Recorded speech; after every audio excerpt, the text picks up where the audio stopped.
मंडळी, तुम्हाला सुद्धा जर माझ्याचप्रमाणे 15 मिनिटात अगदी चटपटीत लिंबाचं लोणचं बनवायचं असेल ना, तर ही रेसिपी अगदी शेवटपर्यंत नक्की बघा. आता हे लिंबाचं लोणचं बनवण्यासाठी मी 1 किलो मार्केटमधून लिंबू आणले आहेत. हे मस्त असे पातळ सालीचे आहेत. लिंबू आणल्यानंतर आपल्याला सगळ्यात अगोदर हे पाण्याने चांगले स्वच्छ धुवायचे. पाण्यामध्ये थोडंसं मीठ घालायचं आहे आणि मिठाच्या पाण्यामध्ये 10 मिनिटं ठेवायचे आणि नंतर परत एकदा चांगले स्वच्छ पाण्याने धुवून घ्यायचे आहेत. लिंबाचं लोणचं बनवण्यासाठी इथे एक गोष्ट लक्षात ठेवायची, की आपण लिंबू आणताना पातळ सालीचे घेऊन यायचे. जर तुम्ही जाड सालीचे लिंबू आणले ना, तर पटकन ते शिजत नाही आणि चवीलाही कडवट असतात. त्यामुळे लिंबाचं लोणचं हे चवीला कडवट लागतं. आता हे सगळे लिंबू मी चांगले धुवून घेतले. आता छान असे स्वच्छ फडक्याने पुसून घ्यायचे आहेत. तर एक लिंबू चांगला मी स्वच्छ पुसून घेतला आहे. आता एका लिंबाचे आपल्याला 8 फोडी करायच्या आहेत. 8 फोडी केल्यामुळे कसं लिंबाची फोड ही बारीक होते आणि आपल्याला सहज एक लिंबाची फोड ही खाता येते. लिंबाच्या फोडी करताना आपल्याला यातून सगळ्या बिया काढून घ्यायच्या आहेत. लिंबाची बी ही कडू असते की नाही चवीला, मग ती सगळी काढून घ्यायची, नाहीतर लिंबाचं लोणचं हे कडू लागतं. 2 गोष्टी असतात लिंबाचं लोणचं कडू होण्यासाठी, एक तर लिंबाची बी आणि जी साल असते की नाही लिंबाची, ती जाड असेल तरीसुद्धा आपलं लोणचं हे कडवट लागतं चवीला. आता ह्या सगळ्या बिया मी काढून घेते. सगळे लिंब मी अशाच प्रकारे कापून घेते आणि बियासुद्धा काढून घेते आहेत. तर इथे सगळ्या लिंबाच्या फोडी कापून झाल्यात, बियाही काढून झालेल्या आहेत. आता बियामध्ये थोडासा लिंबाचा रस आहे तो गाळून घेते मी. आता काय करायचं, झटपट आपल्याला लोणचं बनवायचं आहे की नाही, तर आपण कुकरमध्ये हे लिंबाच्या फोडी शिजवून घेणार आहोत. तर इथे मी 2 डबे घेतले आहेत कुकरचे आणि दोन्ही डब्यांमध्ये लिंबाच्या फोडी टाकून घेते आहे. लिंबाच्या फोडी टाकल्या की त्यामध्ये थोडंसं मीठ घालायचं. 1-1 चमचा मी मीठ घातला आहे. अंदाजानेच मीठ घालायचं आहे. त्यानंतर अर्धा-अर्धा चमचा यामध्ये मी हळद घातली आहे. हळद घातल्यामुळे लिंबाला छान असा रंग येतो सुंदर.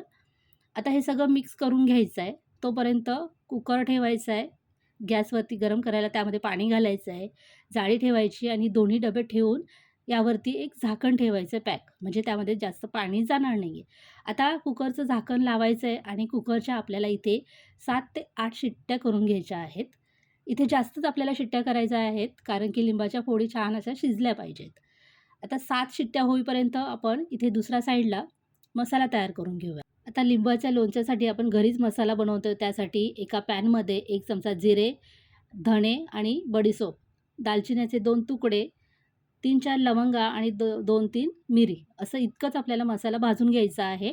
मीडियम फ्लेमवरती भाजून घ्यायचा आणि चांगला थंड करायचा. थंड झाला की मग मिक्सरला त्याला बारीक करून घ्यायचं आहे. त्याची पावडर तयार करून घ्यायची आहे. इथे आपला कुकर थंड झाला आहे. आपण खोलून बघूया. लिंबाच्या फोडी मस्त अशा शिजल्या आहेत. त्यामध्ये थोडंसं पाणीसुद्धा झालं आहे बरं का. आता हे पाणी आपण वापरणार आहोत. आता लगेच कढई ठेवायची गॅसवर गरम करायला आणि मगाशी ज्या बिया आपण काढल्या होत्या त्यातला थोडासा लिंबाचा रस राहिला होता तो यामध्ये घालून घ्यायचा आहे. त्यानंतर अर्धा किलो गूळ आहे ना, तो किसून घ्यायचा. तो यामध्ये घालायचा आणि चांगला याला मिक्स करून घ्यायचं आहे. गूळ पातळ झाला की यामध्ये आपल्याला आता तयार केलेला मसाला घालायचा आहे आणि लाल तिखट घालायचं आहे. तर इथे मी 2 चमचे लाल तिखट घातलं आहे आणि तयार केलेला मसाला 2 चमचे घातला आहे. मी हे लाल तिखट काश्मीरी लाल तिखट वापरलं आहे. तुमच्याकडे जे असेल ते तुम्ही घातलं तरी चालेल. आता हे एकदा चांगलं मिक्स करून घ्यायचं. त्यानंतर आपण शिजून घेतलेले लिंबाच्या फोडी यामध्ये घालून घ्यायच्या आहे. पाण्यासकटच घालायचा आहेत आपल्याला. या लिंबाच्या फोडी घातल्यानंतर परत एकदा चांगलं मिक्स करून घ्यायचं आहे. त्यानंतर 1 ते दीड चमचा यामध्ये मीठ घालून घेतलं आहे. मीठ घातल्यानंतर परत एकदा हे चांगलं मिक्स करून घ्यायचं आहे. आपण लिंबाच्या फोडी हे ऑलरेडी शिजवल्या आहेत, त्यामुळे आपल्याला इथे शिजवायचं नाही आहे. फक्त काय करायचं आहे, गूळ हा आपल्याला थोडासा घट्ट झाला पाहिजे.